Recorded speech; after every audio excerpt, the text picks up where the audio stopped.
Good morning, everyone, and welcome back to my kitchen and to mix day. Yay!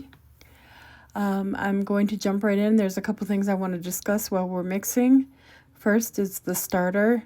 How to tell if your starter is at its peak is to put a line at the top. If it goes beyond the line, then it's not ready to use. It hasn't reached its peak yet. If it doesn't move within an hour, then it's at its peak. You can use it. Another thing I wanted to discuss is the two methods that are the best mixing methods. One is autolyse, the other is fermentolyse. Autolyse is just mixing the flour and the water together, covering it, and letting it sit for an hour, then adding the starter, incorporating the starter, and then letting it sit for 15 minutes, and then adding the salt. Fermentolyse is adding the water, starter, and flour, mixing it, making sure there are no dry pockets, and then covering it, coming back an hour later and putting the salt in. Today I'll be doing the fermentolyse because I want to gauge how the brand new starter is doing with this method. So the recipe calls for 340 grams of filtered room temperature water.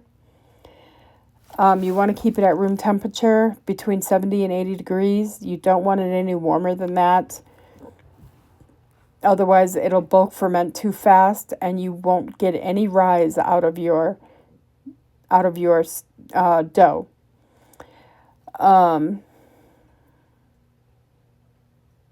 To that, you'll want to add 120 grams of active starter. And just a note on adding the starter, once you get it all in the bowl, be sure to wipe down the top of the jar and wipe off any starter that has gotten outside of the jar, and make sure there's nothing in the threads if you have threads on your jar. Otherwise, if you put the lid on, it's going to harden and it'll be like cement trying to get it off. So keep that in mind when you're putting your starter in there, because I've had issues. So once you get that in there, you're going to mix it just like you would with your feedings. You just use your Danish dough whisk and mix it until it's completely incorporated into the water and there are no large chunks of starter floating around. And once you do that, you'll put it back on the scale. Make sure you zero it out. And then add 500 grams of flour. Whatever flour you're using to feed your starter is the flour that you're going to use to mix your bread. I'm using bread flour, so I'm using bread flour to feed my starter, so that's what I'm using to mix my loaf. If you're using AP flour, use that. If you're using whole wheat or rye, feel free to use that as well. Once you get your flour in there, you'll take your bowl off the scale. Do not mix your dough on the scale.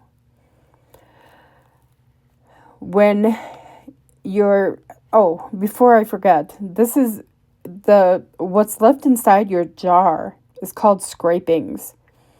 Now, it doesn't look like much, but there's plenty there to keep your starter going. And once you clean off the top of the jar and put your lid on, you're not going to feed it until the 24-hour mark is up. So you'll be going right back to your feeding schedule. So anyways, once you get your 500 grams of flour in there, you'll take your bowl off the scale and mix that as much as possible with the Danish dough whisk.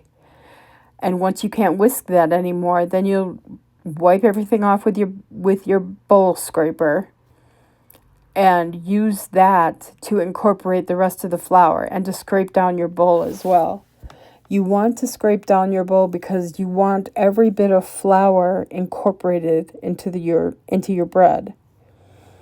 You don't want it, basically you don't want any stragglers. So you're going to use a shoveling motion once you start using your bowl scraper, and scrape underneath the dough, lift up, and then like pile it on top of itself. And you'll continue to do that until there are no more visible pockets of flour. So once you're done with that, you're going to clean off your dough scraper or your bowl scraper as much as possible, and your hands. And then you're going to dip your hands in water, and you're going to start massaging your dough to make sure that there are no dry pockets of flour that you can't see. There is nothing worse than cutting into a loaf of bread, or even biting into one, and biting into a rock hard chunk of dried flour.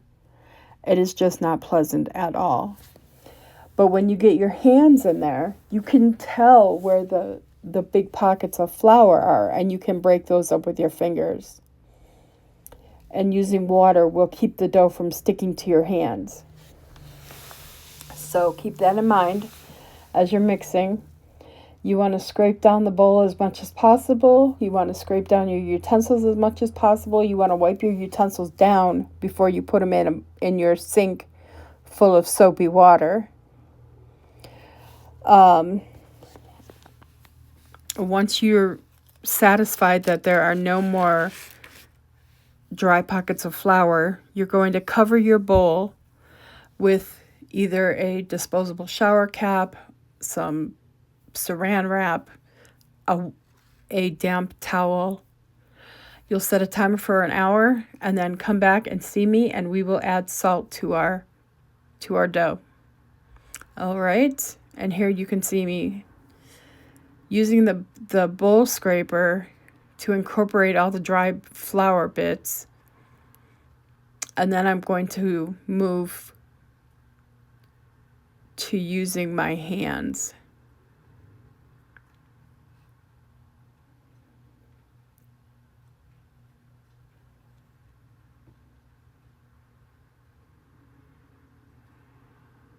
Okay.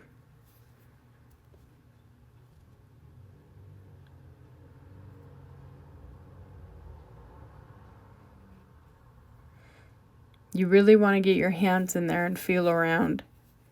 And another thing, this gives you a good sense of what the dough feels like and how it's supposed to feel. It's supposed to be soft, but shaggy as well. So keep that in mind. Cover it, come back in an hour, and we will add salt to our dough.